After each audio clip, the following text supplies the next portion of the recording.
Shalom pendengar yang dikasihi dan mengasihi Tuhan Yesus Kristus.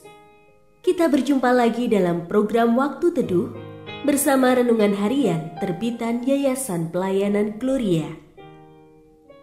Mari kita siapkan hati untuk mendengarkan firman Tuhan. Izinkan Roh Allah memberikan kita hikmat agar kita dapat semakin mengenal, mengasihi, dan memuliakan Tuhan setiap hari.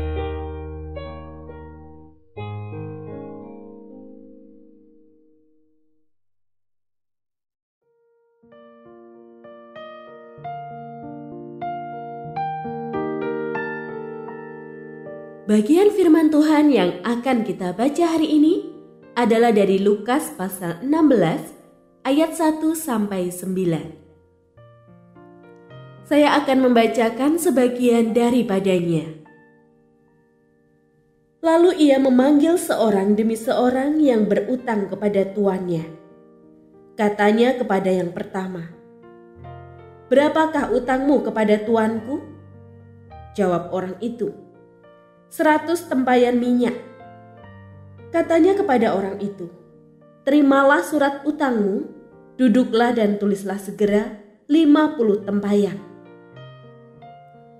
Kemudian ia berkata kepada yang kedua, "Berapakah utangmu?" Jawab orang itu, 100 pikul gandum. Katanya kepada orang itu, "Terimalah surat utangmu dan tulislah 80 pikul." Lalu tuan itu memuji bendahara yang tidak jujur itu karena ia telah bertindak dengan cerdik. Sebab anak-anak dunia ini lebih cerdik terhadap sesamanya daripada anak-anak terang. Pendengar yang mengasihi Tuhan, ayat yang kita renungkan secara khusus hari ini adalah dari Lukas pasal 16 ayat 9. Aku berkata kepadamu, ikatlah persahabatan dengan mempergunakan mamon yang tidak jujur, supaya jika mamon itu tidak dapat menolong lagi, kamu diterima di dalam kemah abadi. Renungan hari ini berjudul Keuntungan Maksimal. Tuduhan menghamburkan harta sang tuan membuat seorang bendahara mencari cara menyelamatkan diri. Dipanggilnya setiap orang yang berutang kepada tuannya dan dimintanya mereka membuat surat utang palsu. Utang 100 tempayan minyak dibuatnya menjadi 50 tempayan. Yang 100 pikul gandum dibuatnya menjadi 80 pikul. Dengan mengurangi jumlah utang mereka, sang bendahara bermaksud menanam budi. Harapannya, ketika ia dipecat, maka orang-orang yang telah ditolongnya itu mau membalas kebaikannya. Kecerdikan sang bendahara patut diacungi jempol. Sekalipun yang dilakukannya tidak dapat dibenarkan, kita dapat belajar dari kejeliannya merencanakan masa depan. Ia belajar dari kesalahannya dengan menggunakan kesempatan yang ada. Ia mempergunakan sisa waktu dan harta tuannya untuk menjalin persahabatan yang mendatangkan keuntungan di kemudian hari. Kekayaan dunia yang Tuhan percayakan pada kita hanya bernilai ketika kita hidup. Selama masih hiduplah kesempatan kita mengelola dan memanfaatkan harta sehingga beroleh keuntungan darinya. Keuntungan apa? Sebagian orang berhenti pada pencarian keuntungan jasmani bagi diri sendiri.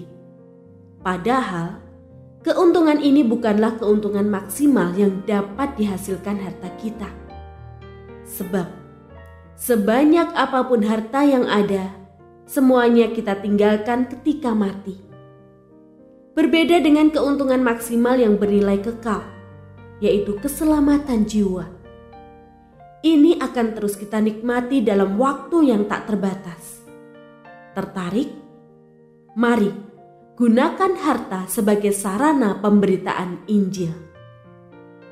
Jika bisa mendapatkan keuntungan maksimal, mengapa harus tertarik pada yang minimal?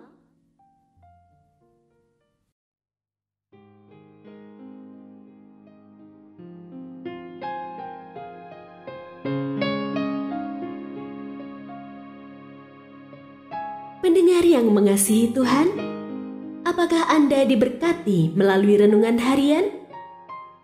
Jadilah berkat dengan mendukung pelayanan kami. Dukungan Anda dapat disampaikan melalui rekening Bank BCA nomor 4565008880 atas nama Yayasan Pelayanan Gloria. Informasi lebih lanjut mengenai renungan harian dapat dilihat di situs web kami renunganharian.net.